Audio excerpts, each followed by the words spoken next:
había sido bloqueado. En su defensa, explicó que el filtro del gobierno había reaccionado ante la frase "derechos de la mujer". Tenían confianza en que el sitio web sería restaurado pronto. Las mujeres y los jóvenes siguen atemorizando a los fundamentalistas islámicos e inspiran a los reformadores. Durante la revolución, millones de nuestra gente marcharon en las calles. Nuestras mujeres abandonaron su lugar tradicional en sus casas. Se unieron a sus hombres en las calles y se politizaron mucho. El exministro del Exterior, Ebrahim Yasti, ha sido una voz consistente de la reforma. Antes de la revolución, muchas familias de orientación religiosa se rehusaron a mandar a sus hijas a la universidad. Ahora no hay tales trabas. ¿Eso es una amenaza a la clase dirigente? En el largo plazo, sí, no en el corto plazo. Es un nuevo fenómeno. 60% de las mujeres va a la universidad. Es de verdad un nuevo concepto en Irán, porque obviamente este gran número de mujeres educadas no se quedará en casa para cuidar a los hijos. La posibilidad de una democracia genuina en Irán es muy alta. Es inevitable. Estoy muy optimista. Ya ocurrirá. ¿Cuándo ocurrirá? No lo sé. ¿Cómo ocurrirá? Verás, creo que la democracia es un proceso de aprendizaje. No es algo que se pueda comprar, exportar o importar. Y nadie enseña democracia en una sala de clases. Debemos aprender de nuestra propia experiencia. Cuando oyes al presidente de Estados Unidos y al secretario de Estado de Estados Unidos hablando de exportar la democracia a esta región, ¿crees que son ingenuos o se trata de una propuesta práctica? Es irrealista. Es ingenuo porque la democracia viene de la sociedad.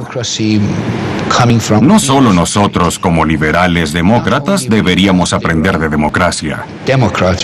Los ultraderechistas y conservadores también deben aprender que dentro del límite de la democracia se pueden beneficiar más.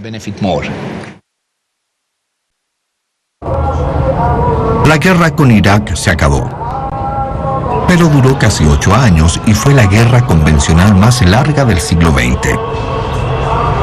Formó una generación y coloreó sus actitudes hacia los europeos, americanos y sunitas iraquíes. Cuando oyes que el 70% de la población iraní hoy en día tiene menos de 30 años, recuerdas que 800 o 900 mil iraníes jóvenes fueron muertos o heridos en la guerra.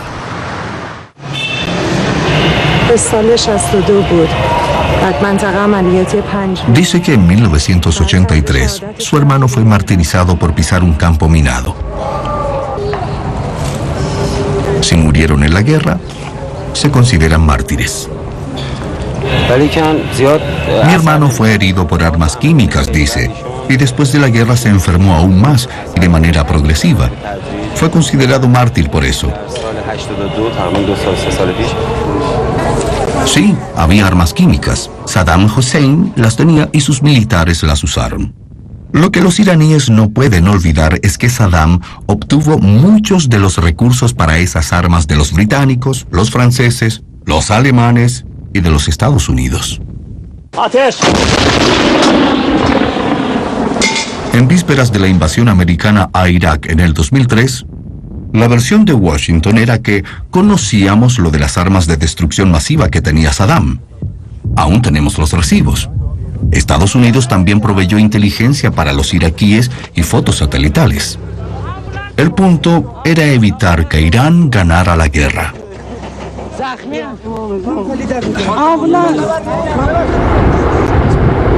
Irak, frontera con Irán.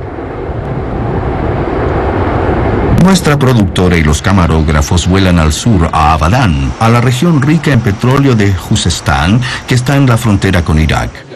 Fueron invitados a filmar en una boda local. Esos no son tocados persas los que ven.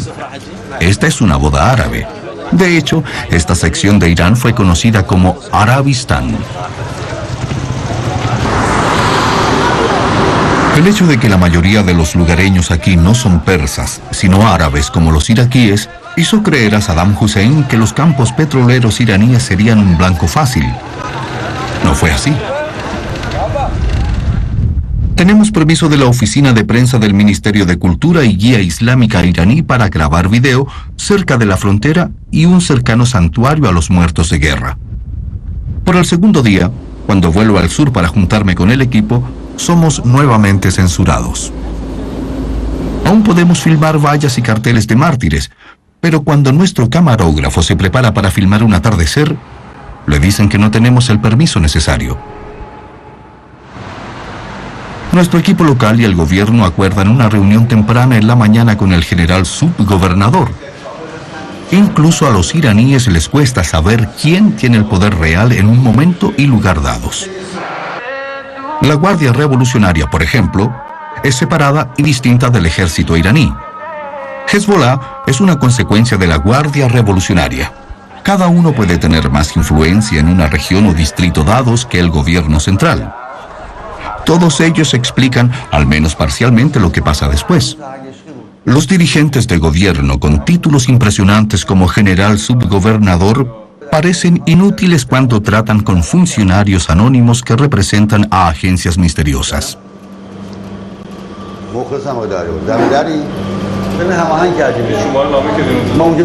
Estoy sentado al lado de uno de nuestros intérpretes aprobados por el gobierno iraní, quien es precavido mientras aún trata de darme una idea de lo que sucede.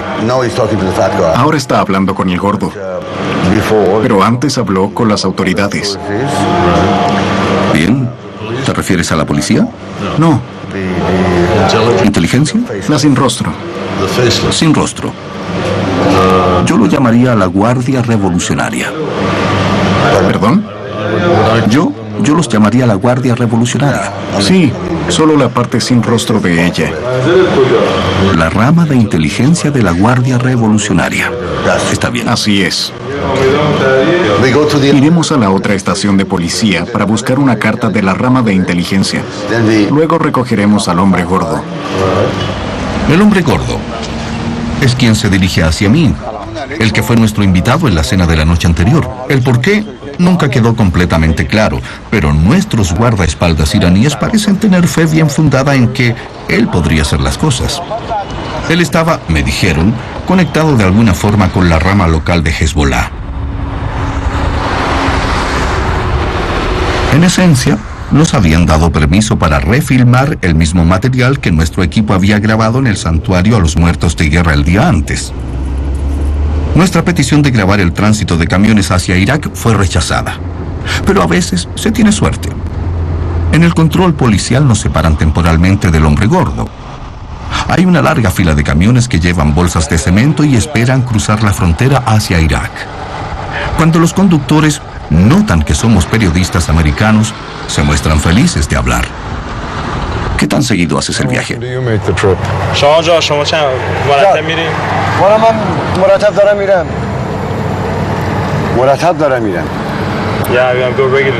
Sí, sí. ¿Disculpa? Dice que ha ido regularmente. Va regularmente. ¿Es siempre la misma carga? ¿Siempre es cemento o qué? Vale. O sí en persa.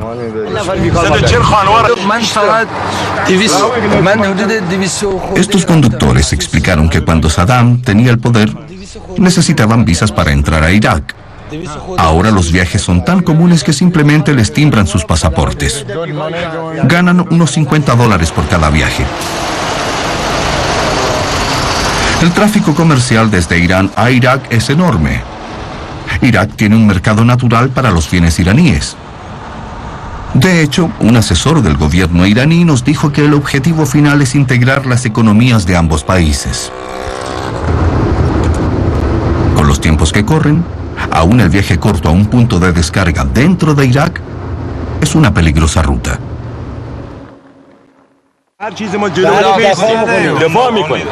Un conductor me hace a un lado para preguntarme cómo obtener una visa para ir a Nueva Jersey. Eso va a ser difícil, le respondo al camionero. En medio de la guerra entre Irak e Irán, Henry Kissinger dijo la célebre frase: "Qué lástima que no puedan perder ambos". Lo que queda en las mentes y el recuerdo de muchos iraníes que vivieron aquellos tiempos es el hecho de que Occidente, en particular Estados Unidos, se inclinaron a favor de Irak. Uno de aquellos que pueden recordar eso y resulta ser muy informado del asunto es a quien hemos llamado el hombre gordo.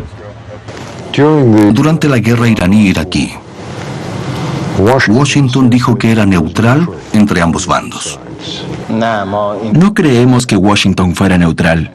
Washington apuró a Saddam Hussein para que hiciera la guerra y Washington también fue responsable por la continuación de la guerra. Donald Rumsfeld, quien en ese momento era enviado de Estados Unidos, apoyó a Saddam Hussein. Él lo visitó, estableció relaciones diplomáticas y borró el régimen de Saddam Hussein de la lista de los terroristas. Esto está entre las ayudas que le dieron a Saddam Hussein, además de atacar militarmente nuestras torres de perforación y a un avión comercial. El avión comercial del que habla fue el Iran Air 655. Lo que pasó fue que lo capturaron cámaras a bordo del USS Vincennes.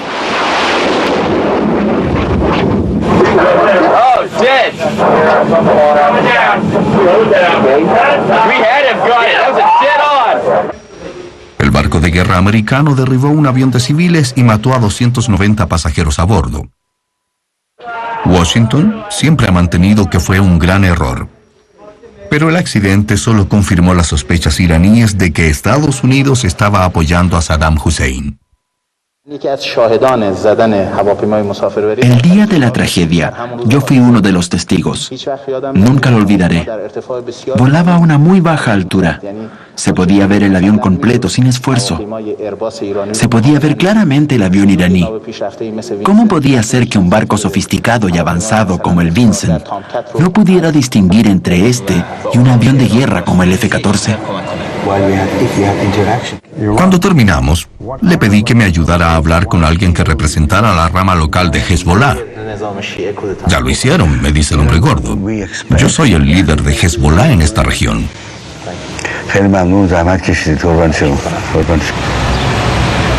Durante la guerra iraní-iraquí, este devastado edificio era un refugio de bombas, antes de que fuera guarnición de la compañía petrolera anglo-iraní.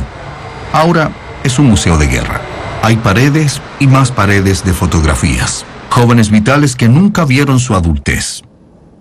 Perdieron una buena parte de una generación por Saddam Hussein y sus fuerzas armadas, y a veces te queda una sensación de que los recuerdos iraníes están congelados en esa década de 1980.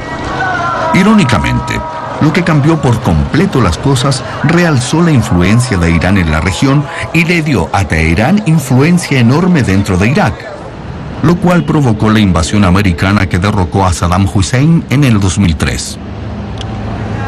Ahora que la frontera está abierta, decenas de miles de peregrinos religiosos cruzan a Irak para visitar los lugares sagrados chiitas de Imam Najaf y Karbala. Sin embargo, entre ellos hay inteligencia iraní y operativos políticos. Su alianza con las milicias chiitas ya ha hecho aumentar la influencia de Teherán en el sur de Irak por sobre la de Gran Bretaña o Estados Unidos. El periodista iraní Masyar Bahari: si te preguntara quién tiene más influencia hoy en Irak, los americanos o los iraníes, ¿qué dirías? Creo que definitivamente los iraníes. He trabajado mucho en Irak los últimos 3 años. He visto cómo se deteriora la influencia de los americanos en Irak y el aumento de la influencia de los iraníes allí. ¿Solo en el sur? No, en todo Irak. Irán es vecino de Irak. En cierto punto, hemos sido una sola nación. Ha habido conexiones históricas con Irak, ha habido intercambios culturales y económicos, y que los americanos piensen que pueden cambiar